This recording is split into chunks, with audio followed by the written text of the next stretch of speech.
Greetings! Welcome to the Devlog for hot dogs, horseshoes, and hand grenades. We're going to start off as always with a quick sound check. Make sure your speakers aren't up too high. Wonderful. So what have we got for you this week? Well, unexpectedly, I actually ended up throwing in enough stuff to justify another alpha the past couple days.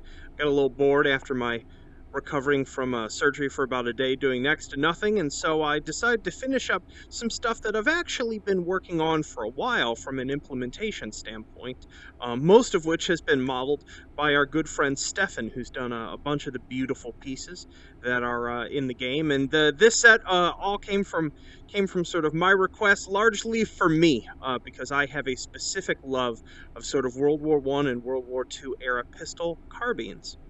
So let's start off with the first one. This is a 1902 Luger Carbine. It's sort of operationally identical for the most part to a standard Luger, although we've got a longer barrel, we've got a little forestock here, and we have a buttstock. And what's cool about this is that the buttstock for the Lugers is a new type of attachment. So I can actually grab this and detach it, so I can absolutely use this as a handgun, like so, or I can affix a stock, shoulder it, and get significant recoil damping out of it. So, beautiful little piece. Compatible with this specific one and its stock is the LP08 Luger, or more commonly known as the artillery Luger. We've got the beautiful 32 round snail drum we can pop in there, take some shots.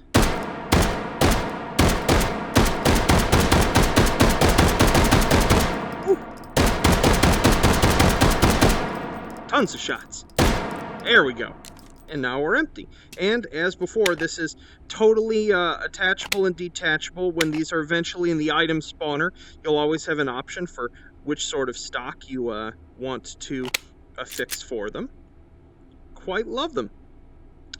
Moving right along, let's throw that out of the way. We're going to move on to something a little more ridiculous that's in the Luger family. I had been sort of working on these. I'd been researching, was there such a thing as a full auto Luger? And there wasn't at the time, but several industrious folk online have done their own modifications to turn them into full auto carbines. And so this ridiculous firearm is based on one of those. I give you the Kalishna Luger, which is just this ridiculous looking stocked Luger with a shaved down AKM stock, an AKM4. The barrel is actually coming through the gas tube of the original receiver and firing through this little aperture in the front, which I thought was a terrible idea, but the real thing seems to work.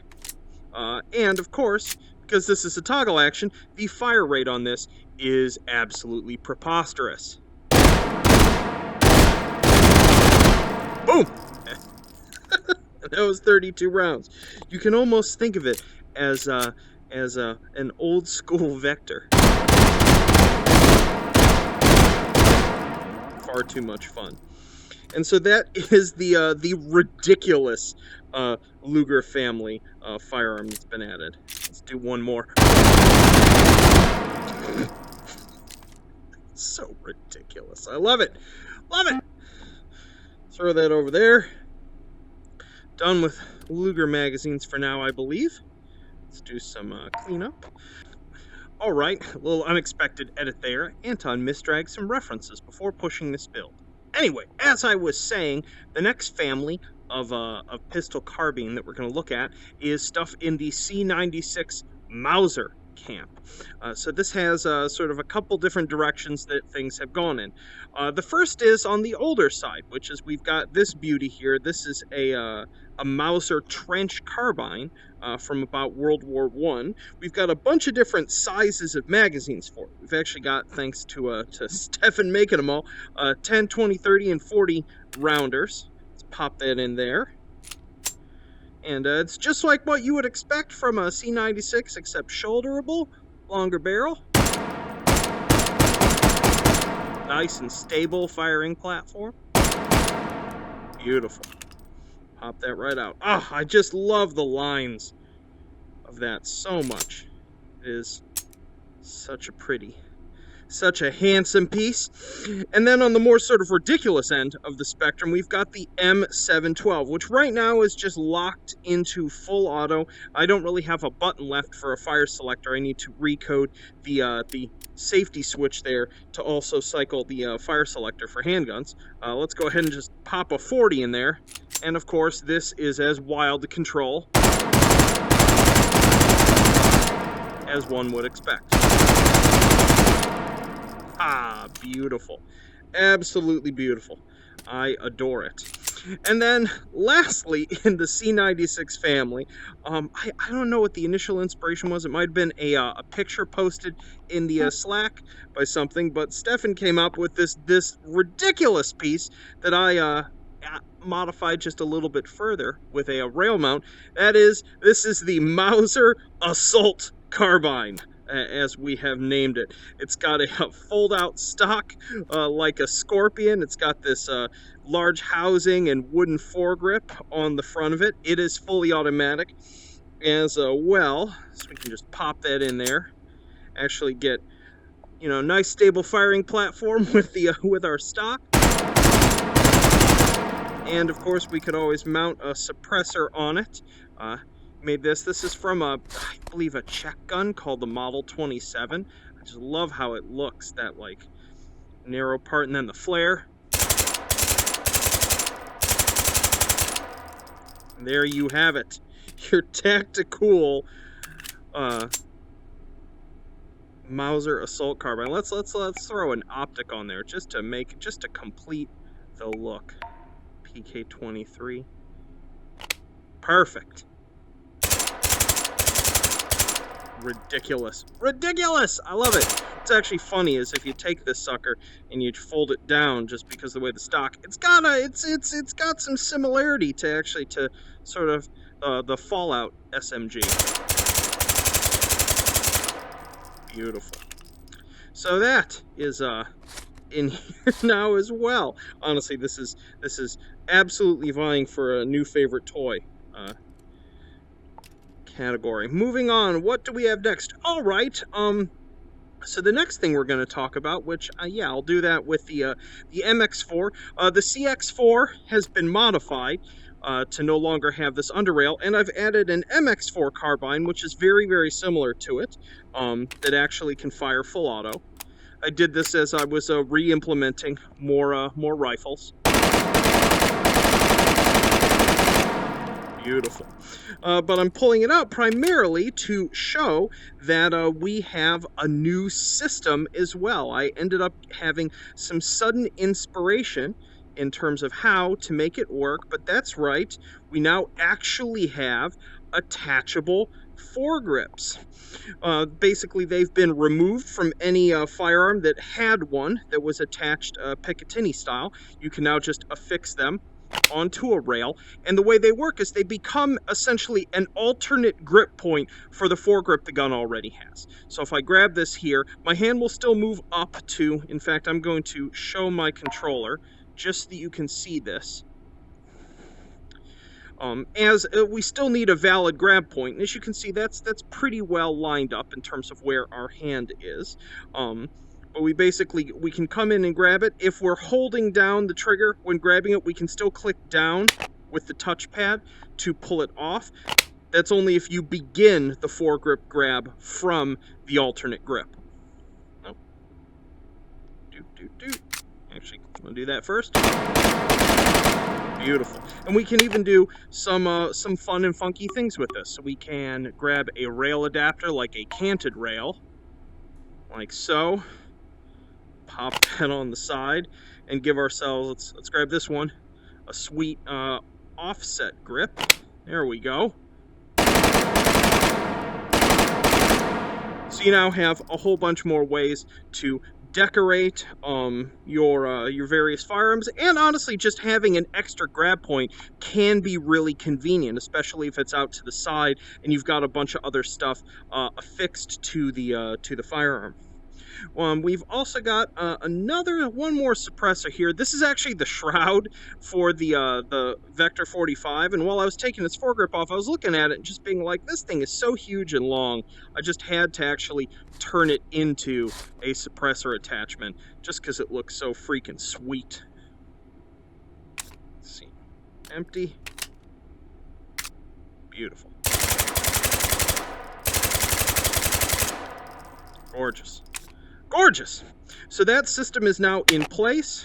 You can, in fact, place these on any rail you want. You can totally place them, like, up here. They will do some dumb things, especially if they happen to fall behind there. I'm not going to try to bug fix it. I've just given you as much freedom as possible in placing them so that you can make something that looks cool how you want it to.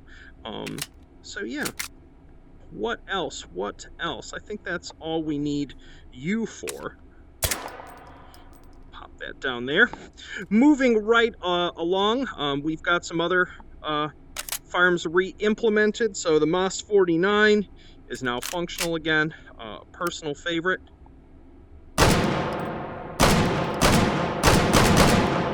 Nice and peppy. And of course, this one actually loads from the top with a clip. Beautiful. Beautiful. And we've got the Commando 552 re-implemented here. Once again, actually, this one doesn't have an under rail. You could totally have a sweet looking side mount.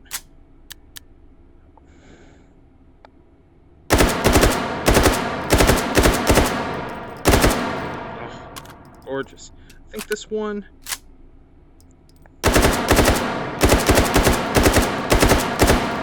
Can this one be tactically reloaded? Yes, it can. Beautiful. Gorgeous. Gorgeous. Pop that over there. Throw you over there. Let's clean up our scene. And then lastly, in terms of new stuff thrown in here, we have a new type of optic for the Garand. Yay, I remembered to pronounce it correctly. In addition to that M84 scope that I showed you last week, let's load this up. We have, there's a Forgotten Weapons video on this. It was called Prototype Optic. There's not much information on it, but we've got it as an option. We basically get this little black reticle there, the tip of which is where we're aiming, and it ends up being a little more effective than just an iron sight, because it's a little easier to line up with our target, as it is a single point of alignment.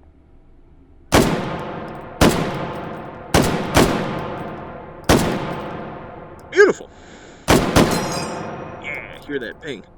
So there you have it.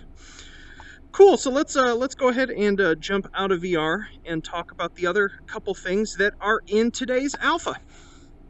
Yo, back out of VR. As you can see, I survived my surgery. I'm still pretty low energy, and it feels like I've been, through the ringer. But we're doing good, and obviously I'm doing well enough that I got bored this week and was like, I'll implement some guns! So those are all in and ready to go. I also reactivated a couple more scenes with the new sound system. They were fairly simple to do. The sniper range, the Gunnasium, and meats. Which I know I'm still working on the two-hand filtering, so a lot of the sort of meats ranges will be sort of unreasonably difficult with two-handed firearm, with any firearm really. But that's kind of the point. I would really love for those of you who are playing with the alpha to test it out and actually tell me if you're trying specific ones, like, oh, I found that these, it used to be the case that I would just use a PP91 on this, but now using a shotgun is the best option. If sort of major changes have occurred for those, I would love to know. The difficulty on all of them probably needs to be tuned significantly with the way that recoil now works. Anywho, well, that's it for now. The stuff I'm going to be working on over the next week slowly is getting the last of the sort of closed bolt rifles in with their new sound, launchers and some exotic stuff. Beginning to work on refactoring the sort of impact collision sounds, because those are still using audio sources that are sitting on objects instead of my new cooler. And of course, fixing the sort of filtering that I'm playing with. I'm going to make it so it doesn't break anymore with smooth locomotion like it currently does, where the gun just sort of like, oh wow, it's behind me now, and things like that. And just tuning that algorithm to try to find a better balance between stability and responsiveness. Because right now it's way too laggy in general, but I have a bunch of ideas on how I can fix that. Anywho, well, I will leave you for this. As always, the alpha is going to go live at 7 p.m. PST. This will officially, I think, be Alpha 3 of Update 52. Let me know what you think, and if you're having fun with it, and if you make some sort of like new monstrosity of a tacticooled out firearm now that there's attachable foregrips, and you think it looks particularly cool, by all means share it on the subreddit. So I will see you all next week. Peace.